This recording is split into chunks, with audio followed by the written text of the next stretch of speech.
કેન્દ્ર સરકારે વાંધાજનક સામગ્રી પ્રસારિત કરતી એપ સામે મોટી કાર્યવાહી કરી છે. ભારત સરકારે અશ્લીલ અને અભદ્ર સામગ્રી સંબંધિત કાયદાઓનું ઉલ્લંઘન કરવા બદલ ઉલ્લુ અને અલ્ટ સહિત 25 OTT પ્લેટફોર્મ પર પ્રતિબંધ મૂક્યો છે. આ પ્લેટફોર્મ અશ્લીલ કન્ટેન્ટ પીરસવા બદલ બેન કરાયા છે. સૂચના અને પ્રસારણ મંત્રાલયે ઇન્ટરનેટ સેવા પ્રદાતાઓને આ પ્લેટફોર્મને ભારતમાં તાત્કાલિક બ્લોક કરવાનો સ્પષ્ટ આદેશ આપ્યો છે. આ પગલું અશ્લીલ અને વાંધાજનક સામગ્રીને ફેલાતી રોકવા માટે લેવામાં આવ્યું છે. માહિતી અને પ્રસારણ મંત્રાલયના જણાવ્યા પ્રમાણે તમામ પ્રતિબંધિત એપ્લિકેશનો અને વેબસાઇટ્સ અશ્લીલ સામગ્રી સહિત વાંધાજનક જાહેરાતો બતાવે છે.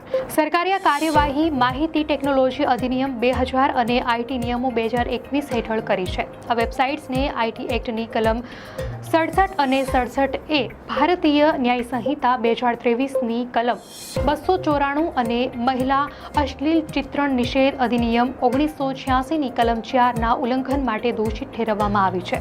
સરકારે એ પણ સ્પષ્ટ કર્યું છે કે જો કોઈ ડિજિટલ પ્લેટફોર્મ આ નિયમોનું પાલન નહીં કરે તો તેને આઈટી એક્ટની કલમ 79(1) હેઠળ કાનૂની સંરક્ષણ મળશે નહીં અને તેની સામે પણ કાનૂની કાર્યવાહી કરાશે. દર્શક મિત્રો, આવી જ ટ્રેન્ડિંગ ન્યૂઝ માટે ધ લોકસત્તા ચેનલને સબસ્ક્રાઇબ કરો.